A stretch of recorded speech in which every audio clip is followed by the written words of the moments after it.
बार का यूज हम तब करते हैं जब हम कोई 3D सॉलिड ऑब्जेक्ट बना लेते हैं और बनाने के बाद आप उसमें किसी भी तरह की मॉडिफिकेशन या चेंजेस करना चाहते हैं तो आप इसका यूज़ करते हैं। इसमें जितनी भी ऑप्शंस है ना वो सारी 3D के अलग अलग फेसेस पे अप्लाई होती हैं। जैसे हम कोई भी 3D ऑब्जेक्ट बनाते हैं तो उसके अलग अलग फेसेस होते हैं, top, front, left, right, back. तो ये सारी की सारी उन फेसेस के ऊपर अप्लाई होती हैं। तो इनके बारे में आज हम समझेंगे।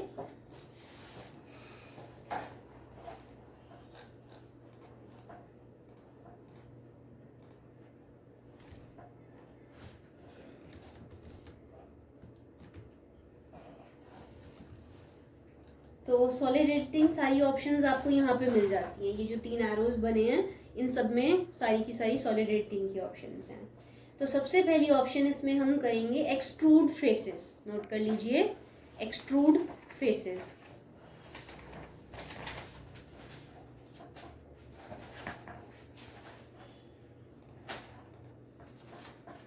इसके बारे में नोट कर लीजिए, extrudes the face of a 3D solid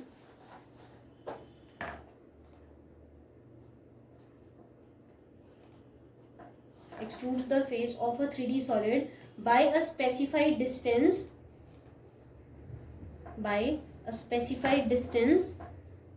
or along a path.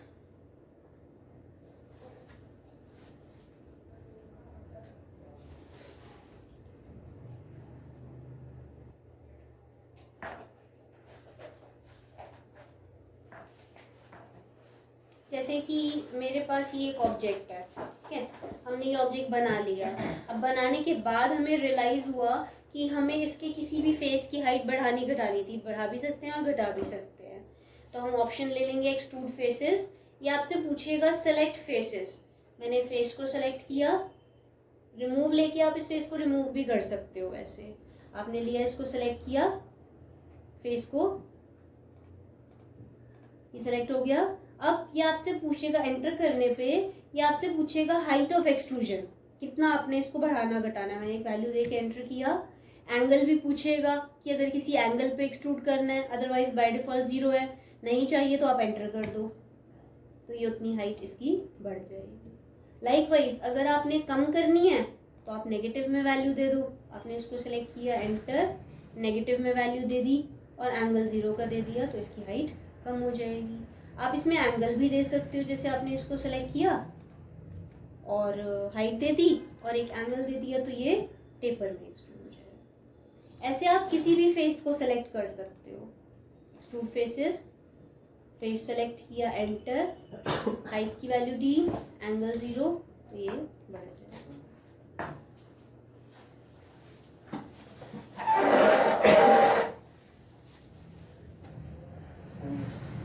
हाँ जी,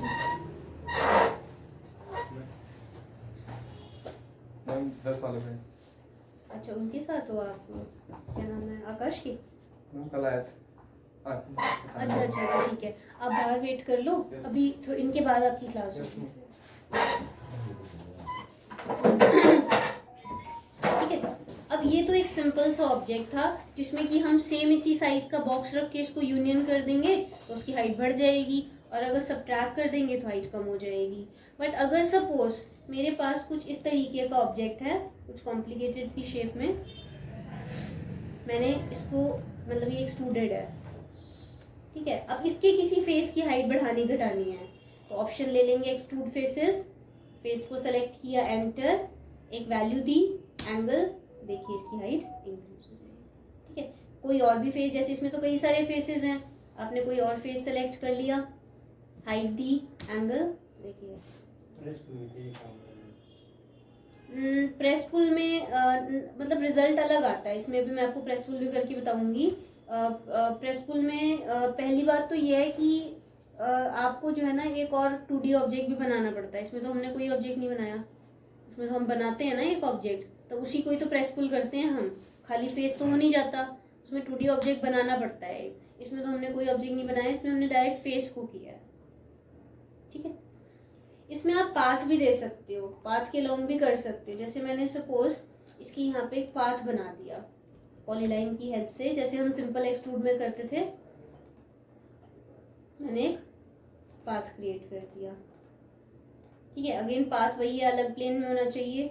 अब मैंने ले लिया एक्सट्रूड फेसेस और मैंने फेस को सेलेक्ट किया।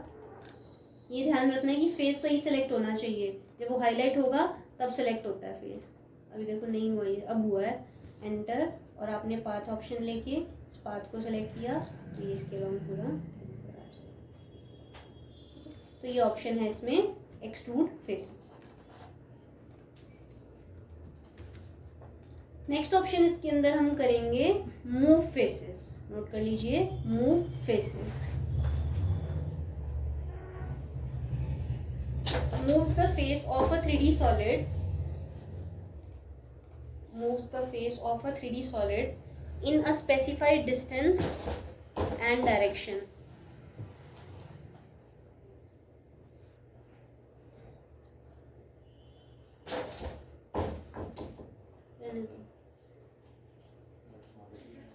In a specified distance and direction.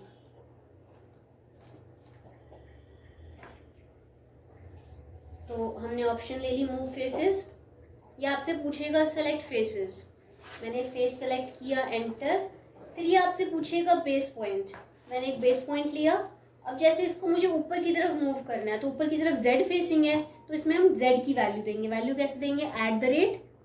@x में मैंने 0 दिया, कॉमा y में मैंने 0 दिया और कॉमा z की एक वैल्यू दे दी, तो देखिए ऊपर की तरफ मूव हो जाएगा। ठीक है, जिस भी फेस को आप सेलेक्ट करोगे आपको देखना पड़ेगा कि वो फेस कौन सी एक्सिस के परपेंडिकुलर है, आप उस एक्सिस में वैल्यू प्रोवाइड करोगे। जैसे आपने मूव लिया और आपने इसको सिलेक्ट किया, तो हम देखें तो ये वाला जो फेस है ना, ये एक्स एक्सिस के परपेंडिकुलर आ रहा है, तो इसमें हम एक्स की वैल्यू देंगे। बेस पॉइंट लिया, एक्स तो उधर की तरफ फेसिंग है, ऑब्जेक्ट मुझे आगे की तरफ मूव करना है, तो एक्स नेगेटिव हो जाएगा।